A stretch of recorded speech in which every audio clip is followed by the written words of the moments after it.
Okay, so this is that Kenmore with the LG compressor that I was about to condemn.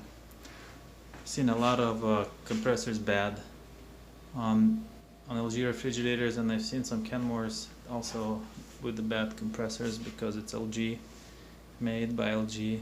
This one is 10 years old, so actually the older they are the better. There's some new ones that don't even last 2 years. So when I saw this one, LG compressor, not cooling totally, it's not even the point driving out there. I'm not gonna want to replace it, it's 10 years old. Anyway, I ended up coming just to test it out. And yeah, there was really in the vacuum, like 30 pounds. So I thought, well, it's total out of Freon, let's put a little Freon in it. Well, first of all, if it's 30 pounds in vacuum and it stopped cooling in 2 days, most likely it's like severe severe Freon leak. So then it's not even worth repairing. But I was like, well, let's just put a little in. Put a little in, and it just keeps going in the vacuum right away. It doesn't even look like it's charging. So I plug the fridge and it stays in the vacuum. It's not even equalizing, so then we know it's actually it's a restriction. It's not a bad compressor or not a big leak. So it's totally different thing, which means compressor is good because it's pulling vacuum and it's holding, the system is holding pressure. It's just not pumping through. So I got bashed on my previous video for misdiagnosing, and anyway, so I got myself a torch, and it's like, okay, I'm gonna do this one. And so it wasn't easy as I thought. No, my brazing skills are not up to speed yet, but yeah, I got it done, and it's working. We saved this one from the garbage hill. Anyway, I did run into a little trouble there with after I put the dryer filter, charged it back up, it was still not pumping Freon through the lines. But since I got a lot of criticism on the previous one, I watched a lot of videos, picked up a lot of skills and ideas how can I fix the leaks and restrictions and everything. So I pulled out one of the tricks up my sleeve that I picked up from YouTube, the torch, and I heated up the problematic area, and all of a sudden the restriction went away, and now it's pumping through Freon and it's cooling. So I think we back to normal. So I'm really happy about it, and yeah, I'll be sharing some more videos as I acquire more skills, and hopefully that helps with your repairs too. So thanks for watching, guys. Have a good day. Alright, good news. Turned on the compressor and looks like we are sucking in the refrigerant. That's such a good news. So I think restriction should be gone. We replaced the dryer filter on this one. Yeah, and then look at my soldering job. It's my first one.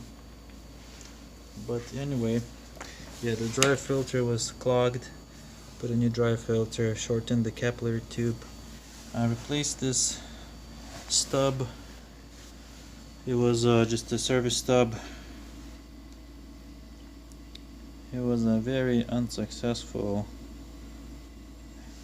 We're trying to unsolder, broke it off.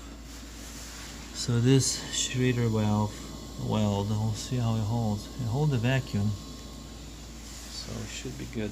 But 3.9. Yeah, but time will tell. I put a little UV oil in the system if we do get a leak over time, so we'll know what it is. But anyway,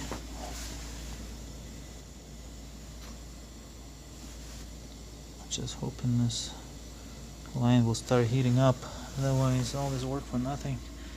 Yeah, it's there we go, we're almost there.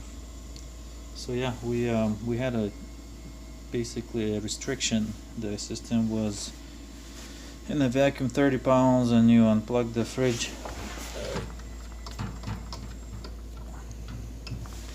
Okay, should be good. yeah, we unplugged the system, and then I was still in a vacuum, and yeah, the vacuum wouldn't go away, so that means it's not equalizing. That means usually it's restricted. And here's the old valve here, and basically I was blowing into this guy. I couldn't get it blow through. So most likely restriction is in this dryer filter. So we'll see. I'm gonna let this guy finish, and I'll see if it starts cooling. So I got my low side at 0, which is about normal. We're supposed to be operating. The high side about 100. And yeah, I got the correct amount of Freon in there right now, and I can hear it circulating through the tubes. The high pressure line is not heating, which is a little concerning, but usually it says it takes 24 hours. I've seen some of them, you charge them and it just gets hot right away. So I'm not sure what's going on, but yeah, if it would be a restriction, it would just go in the vacuum and it would not come out of it. So I'm gonna wait a little, see what happens. Hopefully the restriction is gone and all this work is not for nothing.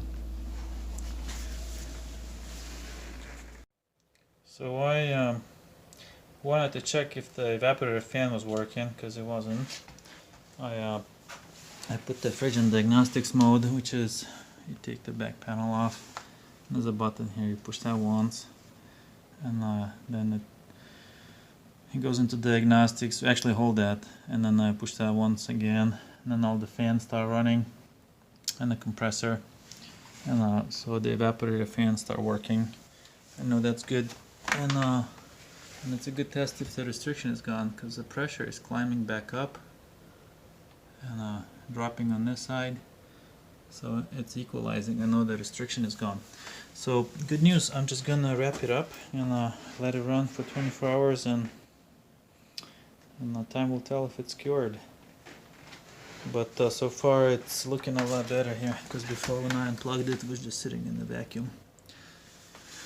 So I know the compressor is doing its job, and yeah, why the high pressure line is not getting hot right away, it's hard to tell, but probably Freon needs to cycle through the system, get equalized, and yeah, we'll start cooling then. That's why they say wait 24 hours. So, alright. Well, okay, so I guess we're not done. So, yeah, I was a little concerned about the high pressure line not heating after I put the new capillary tube into the dryer filter.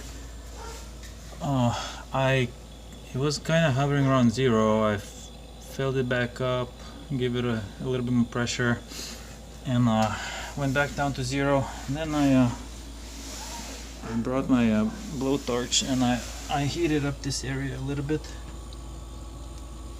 And as soon as I did that, then it went way into vacuum. So most likely the restriction got dislodged. So right now the high pressure line is getting hot to the point where it's burning fingers after a few minutes, a few seconds holding it. So I know Freon is moving through. There's a chance that I overcharged it a little bit by all these tests, so I'm just gonna watch the levels. But yeah, this is a good trick in case sometimes you can, I guess, remove the restriction by just heating up the affected area without even replacing a dryer filter, but most likely you'll need a new dryer filter because there's moisture in the area, and then the dry filter is not doing its job removing the moisture. So, but you can give that a shot, and maybe it'll work for a little while. Because replacing the dryer filter is pretty involved. You gotta vacuum, you gotta recover all the freon, weld a new, braze a new dryer filter, and then pull the vacuum and then charge it back up. Okay, so we are gonna be testing the temperature. We just got done here putting in the dryer filter.